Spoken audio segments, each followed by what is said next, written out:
Hello and welcome. My name is Torbjörn Nordling and I'm an assistant professor in the Department of Mechanical Engineering at the National Shenggong University in Tainan, Taiwan. I'm also the general chair of this workshop. The building behind me is the current building of the Department of Mechanical Engineering. It's the third building that the department is housed in, since the Mechanical Engineering Department is one of the original three departments of Tainan Technical College, founded in 1931 when NCKU was established. It's with great pleasure that I'll now hand over to our honorary chair, Chair Professor Wu, that will welcome us all. It is a pleasure to welcome all of you on behalf of the National Shenggong University in Taiwan. I'm proud that our team, the NCKU Parkinson's disease quantifiers, are one of the finalists in the OpenCV AI competition. They are also arranging this workshop. Now let us all learn computer vision and AI using the OAK-D camera together. It's a great honor for me to introduce Jarmo Alander, Professor of Production Automation at University of Vaasa in Finland. Jarmo will be presenting his talk titled Interactive Evolutionary Design of an Image Processing Pipeline on an FPGA for a Spectral Camera. Jarmo is one of the founding members of the Finnish Artificial Intelligence Society and a close personal friend. Jarmo recruited me back in 2004 when I was still a young student to work on genetic algorithms. So all my knowledge of genetic algorithms is thanks to Jarmo. So please help me welcome Jarmo and enjoy this exciting talk. Hello everyone, I am Jarmo Alander. I am from University of Vaasa, Finland, and I am going to talk to you about energy and computing in the environment of image processing. The motivation of my talk is to make a mobile device that is used in imaging. It must be energy efficient and quite fast so that you can see what you are doing with the device. Some of the applications are medical, some are remote sensing. Here I am just showing you some images of butterflies and microplastics. The contents of my talk: first, introduction. I am going to tell about energy and computing, genetic algorithms, FPGA, dark silicon, that is problem, a little bit digital signal processing, and of course optimization with genetic algorithm. The main topic is how to make a pipeline for FPGA to process image pixels, and I am doing that design by an interactive page that is using genetic algorithm. I have two tools, GA-GUI and Satura Viisari. Both use genetic algorithms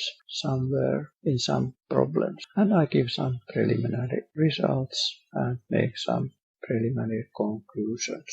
Computing consumes more and more energy. It has actually been estimated that by year about between 2035 and 2040, all energy produced by mankind is actually used to compute. Or if we are clever, a little bit later if we have more energy efficient technologies. But sooner or later, and not so late, we will use all energy just for computing. No cooking or other activities can have any energy. Okay, cooking you can use computers to cook, but anyway, that simply can't happen, hopefully. What are we optimizing when we are optimizing image processing hardware? We want to have speed, for example, live video. We want to minimize energy because we want to have mobile devices, and price should be as low as possible so that as many as possible can use the product. So we have actually multi-objective optimization Pareto problem, but here I am only optimizing single goals one at a time. So here is a list more or less of those technologies that I am trying to use. So I have taken FPGA so that I am doing the calculations using FPGA because that is the most energy efficient way of doing massive processing in mobile device, and you don't have a high volume product. Pipeline, the hardware architecture is pipeline because that is a simple way of making efficient computations. I will talk something about arithmetics, how to do mathematics in computing with FPGAs, and especially constant arithmetics. That is a little bit strange because what is the difference between a constant variable? Yeah, there is a great difference. And can also fine-tune word length as we want. What is the difference between FPGA and processor is that a processor has always a memory. It is running by executing a program, so it must have program in memory. It has memory traffic controller, but FPGA only has data memory because it does not have any program, so it does not need this part of the computing at all. It's a good thing in terms of energy and speed, and a little bit not so good in terms of flexibility. The device based on FPGA is not a general purpose compute. Roughly speaking, we can say that half of the energy in processor is used for the program. So we can already save about 50% of energy going from processor to FPGA. That's very rough image. FPGAs are inflexible, so they are not very good in general purpose computing. They can be used actually. You can make a CPU within an FPGA. That is possible and that has been done, but that is not a very great idea in terms of energy and speed. Sometimes it's good for speed, but not in terms of energy at all. FPGAs are best in fixed embedded applications. That the same operations are done over and over again. Typically, measurement and control, both containing signal processing, are very well suited. FPGAs and also ASIC technology. What is the most energy consuming computing operation? It's not adding, it's not multiplication, it's not division, it's not if, it's not loop. What is it?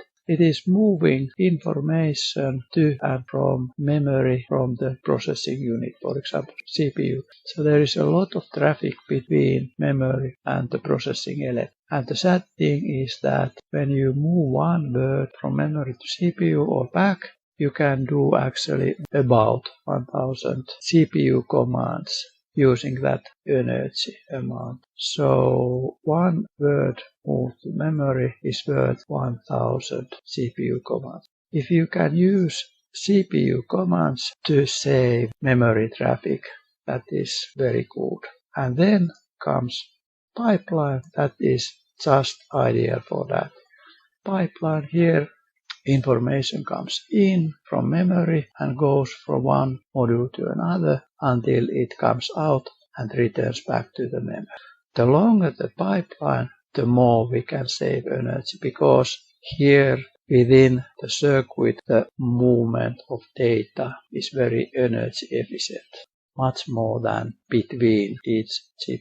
The idea is that once you get precise information from memory, you process it until it's ready and then you return it back, not moving it back and forth. That will waste energy.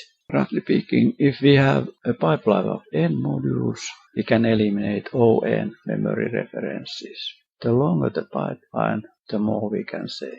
And that is Exactly. So when a video comes in to your mobile phone, the pixels will be within the processing element or module until the image is processed. Another way to save energy, a little bit more laborious, is to see how to do basic mathematical operations. And that there are two things. First of all, you can look how many bits you need for your calculations and use that many bits. You don't need to take, for example, 32-bit integers if you have values that are about 1000.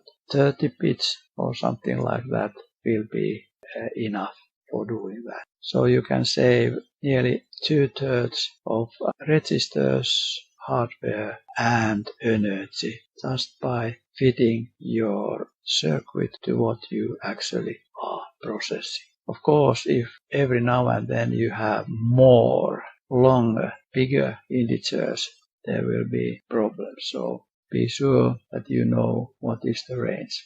But for example, in image processing, pixels are typically 8 or 10 bits each channel, and they are always so. Fitting register lengths, you can save area, resources of FPGA and energy. The less area, the less energy, and also marginally sometimes. The shorter the values, the faster the processing is typically at least for the arithmetic operations. And quite clever trick is to multiply by a constant. If you have multiplications and you are actually multiplying by constant, that is different to multiplying by a variable. Why so? Because, let us see an example. If we are calculating 15 times a, first we realize that 15 is equal to 16 minus 1. So 15 times a is 16 minus 1 times a, and that is actually a shifted to left 4 steps minus a. So this multiplication 15 times a can be done using only one addition operation and one shift. And the great tip of shifting is that it does not need any hardware at all. It is just indexing of bits. So actually we are having one addition operation so that in one input goes a and another a shifted. So you need only one addition module. That was a good thing. The bad news is that this method called canonic signed digit depends on the constant value. So it's different for each different value and depends on the binary encoding. And finding the optimal, the smallest number of operation is in general an NP problem. So if you have a very long integer, it's very difficult to find out which is the optimal way of multiplying by it. But happily, if we are not interested in theoretical mathematics or number theory, we can typically solve this multiplication by constant problem quite easily because we can have lookup tables that have the encoding for each, the optimal encoding for each integer in a given range. The benefit of this multiplication approach is that you get rid of complex multiplication. So you don't need multiplication circuit at all. You just need a few adding modules, adders, full adders, and you save energy because simpler circuit consumes less energy. And simpler algorithm means faster processing. And this is not just theory. In practice, in digital signal processing, we have a lot of filters like FIR or IIR that are actually multiplication of given input signals by a constant vector. And that is even better than multiplication by one constant. If we are multiplying by several constants, we can look if there are sub-expressions that can be reused. So we can do multiplication by several constants, typically in less operations that you need for each multiplication separately. But this is also an optimization problem, and I am afraid that it is also an NP problem, because already the one constant multiplication is such. You can use some resources to find out the most optimal way of doing this constant vector dot product. Here compared ARM processor, that is very popular processor used in many mobile phones, for example, laptops and so on. GPU, that is the graphical processing unit used in computers, and FPGA. Here you can see that FPGA is most energy efficient. ARM is a processor. GPU has been tailored to do a lot of processing very energy efficiently. Of course, ARM is also very energy efficiently, but FPGA is easily even better in this benchmark test. I'm always amused to tell that FPGA can beat even such processors that are tailored for DSP, called DSP processors. You can do digital signal processing more efficiently, faster, and using less energy than using processors that has been tailored for digital signal processing.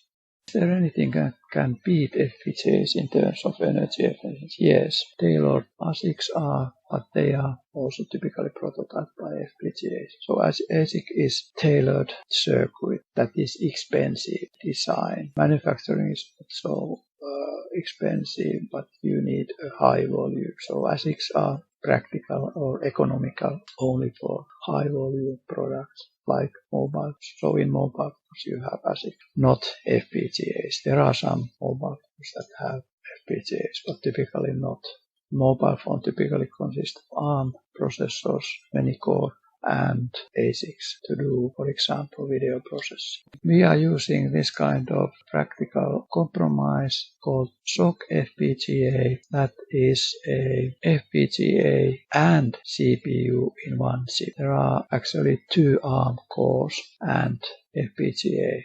Most FPGA vendors nowadays produce those, this kind of, because it's so handy. You can have an ordinary ARM processor running Linux and graphical user interface and doing communication and everything. And then if you want, you can have mass parallel processing in FPGA. So FPGA is actually a helper of CPU. And that applies not only to handheld mobile devices, but also to server centers. So if you have thousands of, tens of thousands of, hundreds of thousands of CPUs in your server farm, you can save a lot of energy by moving part of the processing to FPGAs. And that is done.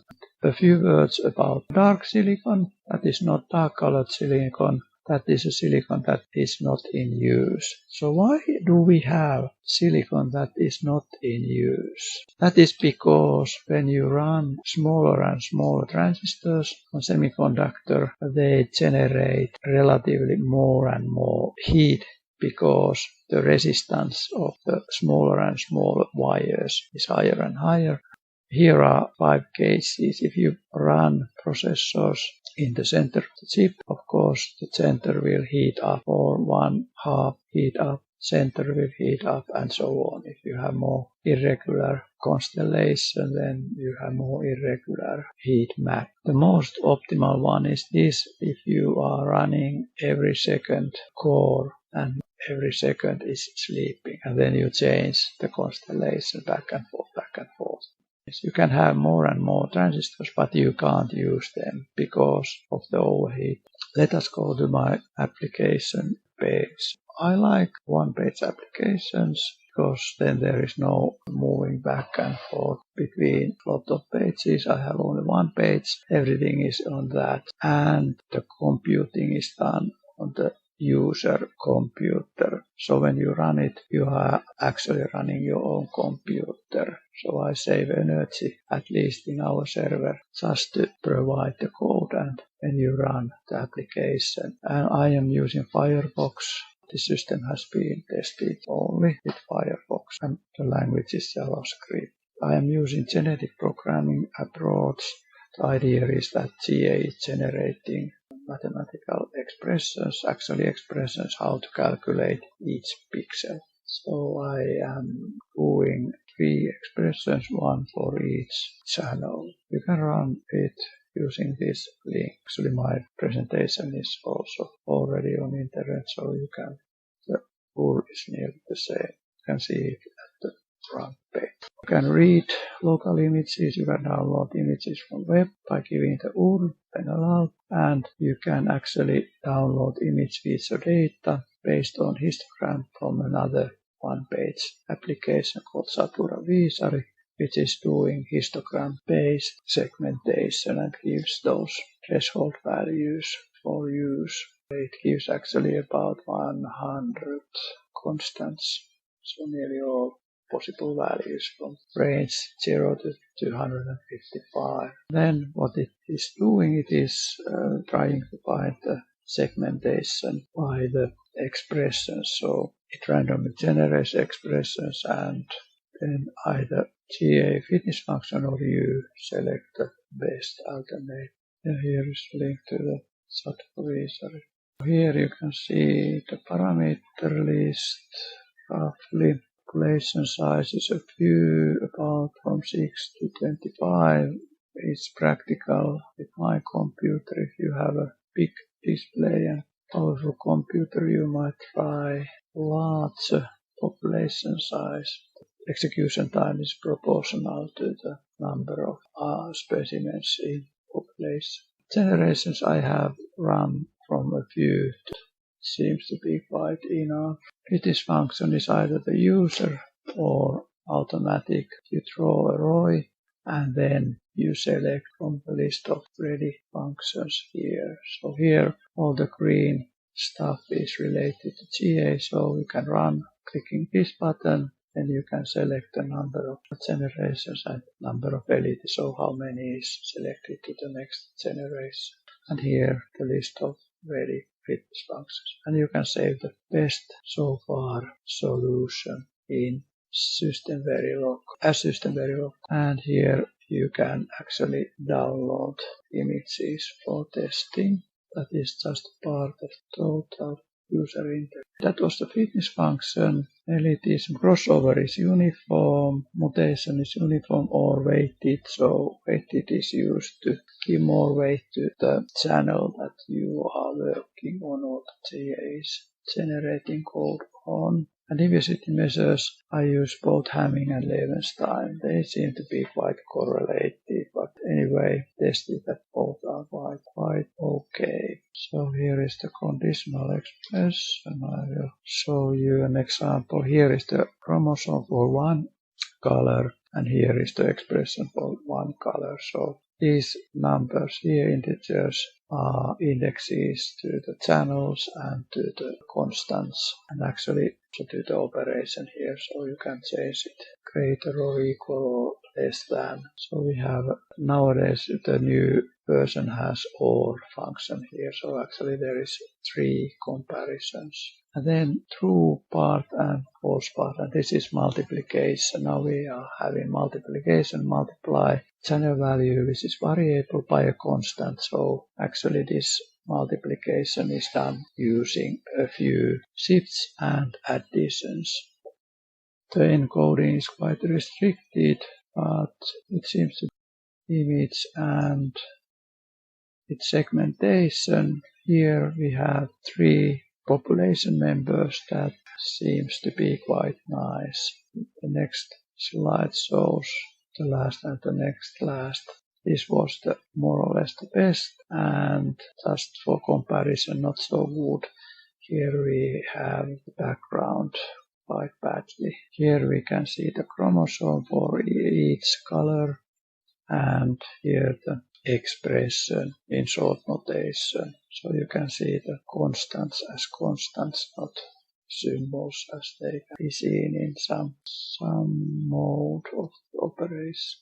Hamming distance means the number of different genes. Levenstein distance is the minimum edit distance between 2 strings. I found nice working function and use that.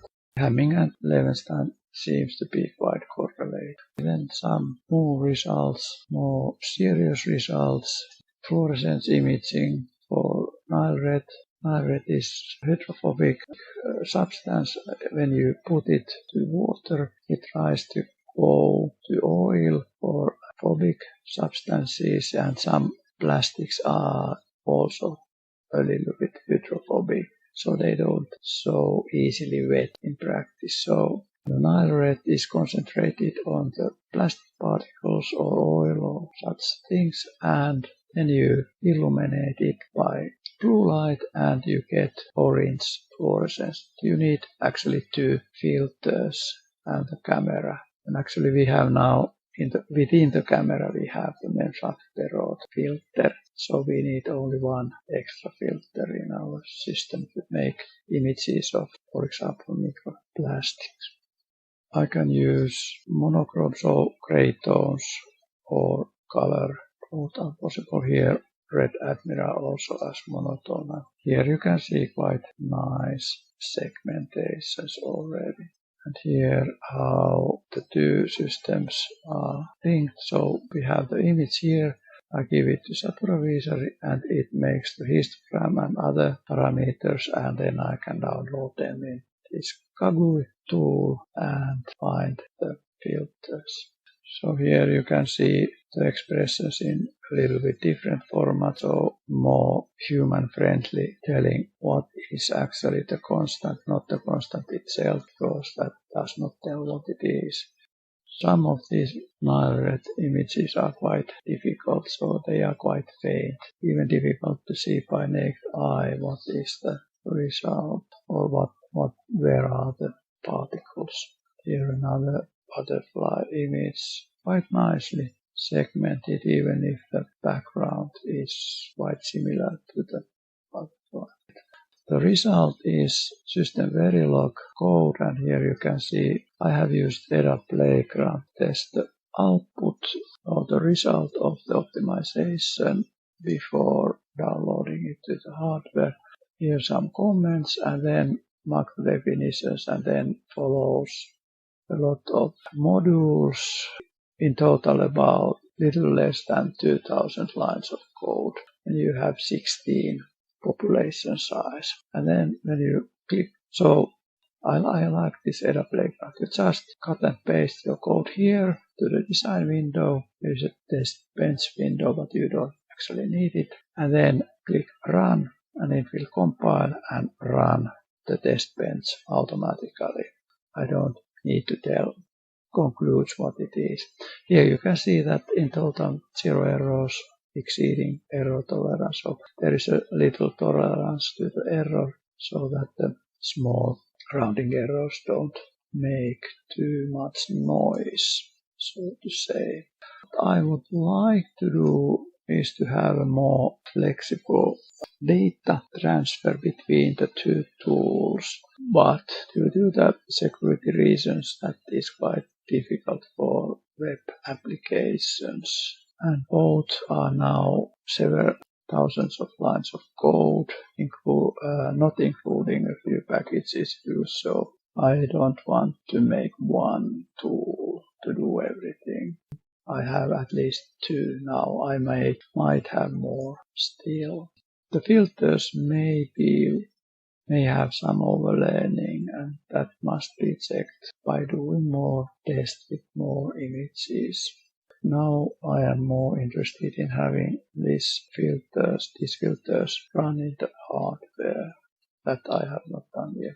Conclusions: evolutionary algorithms can be used interactively to find image filters to optimize pipeline FPGA architecture.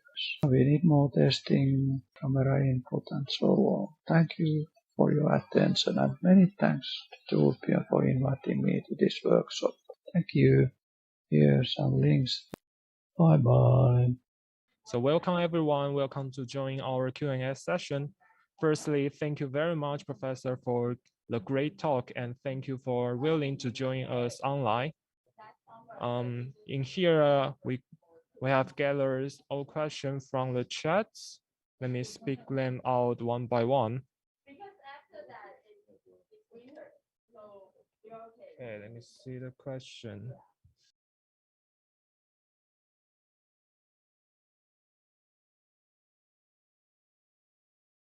So there's a question from Akron. So first question is when the SoC FPGA, when the SoC FPGA will be useful? Should we replace it always with a standalone processor and a standalone FPGA, and why? Okay, thank you. SoC FPGA is best for industrial and medical and scientific devices. So it's a little bit expensive technology, but suits well when the volumes are not very high. So at least in our city, Vaasa in Finland, we have several companies like ABB and Danfoss and others who are using FPGAs and especially SoC FPGAs for example, electric grid measurement and protecting devices. So it is used for all kinds of applications. Typically not mass volume applications because it's too expensive for them, but very well suited for professional electronics, industrial electronics, medical electronics. Okay, let me check the next question. So next question is, in slide 35 contain two butterfly. I did not understand which one is better because in the right one, we have some background, but in the left one, we lost some of the butterfly's features. Yeah, that's a problem, and butterfly test images are quite difficult to segment because they contain so many colors. So actually, the function of butterfly colors is to make the recognition difficult.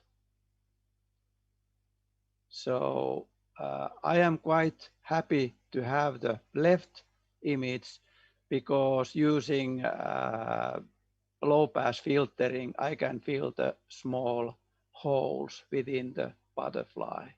They are not so important. The important thing is the outline of the butterfly. And of course, when we are doing spectral imaging, I am usually interested in specific colors. So I just try to segment areas of uniform color.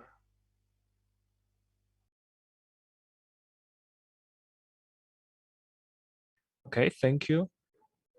Next question is, the current implementation will give one answer for each chromosome. How common is that you manually, when inspecting the segmentation result, prefer a different solution than to one ranked as most fit? Good question, yes.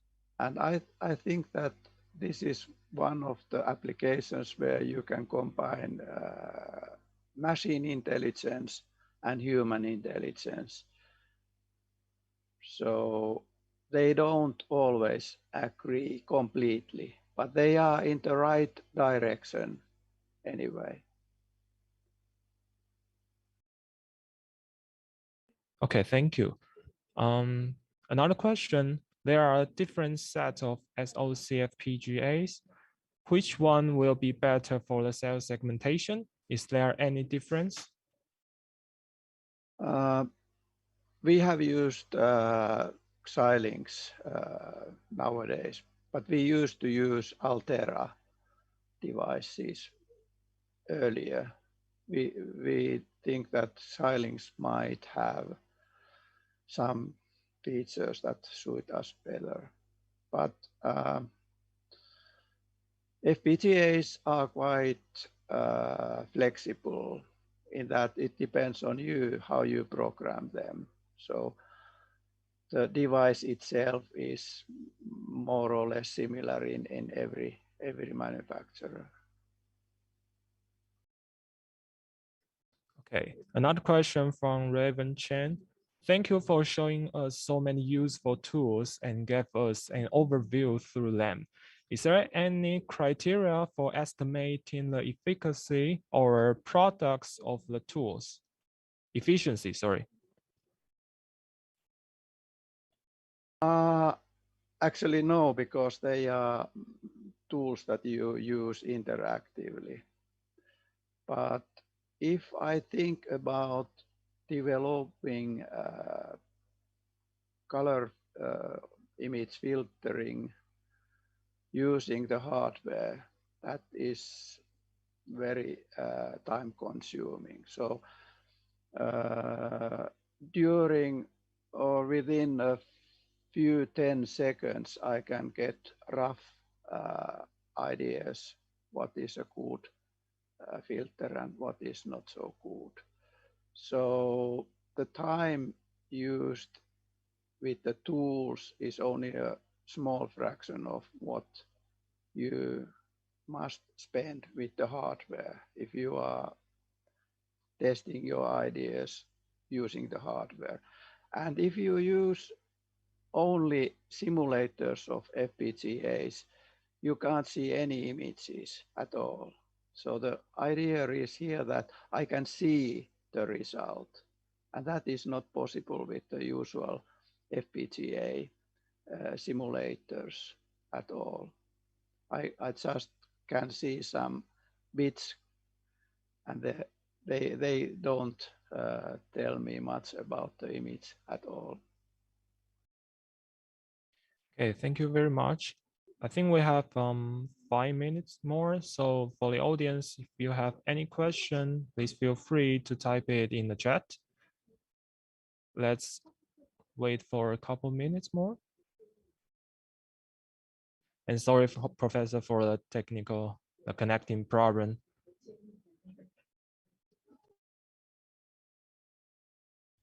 Actually, it's a miracle that the connection is functioning so well. Actually, years ago in conferences, it was a nightmare to have slideshows with different laptops.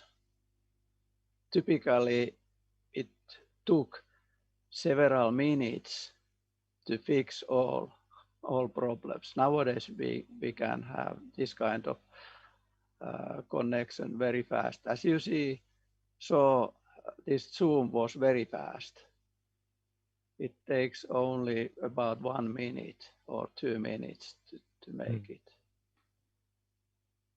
I'm quite happy with Zoom. It has been working quite nicely. Yeah, maybe next time we should use some more.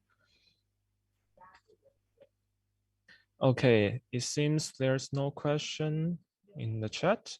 So I think this is the end of this workshop, today's workshop. Thank you so much for the answers, and thank you so much for willing to join us. We will have another talk at tomorrow 1 p.m. So for audience, if you want more information, please check our website. We'll put the link in the chat later.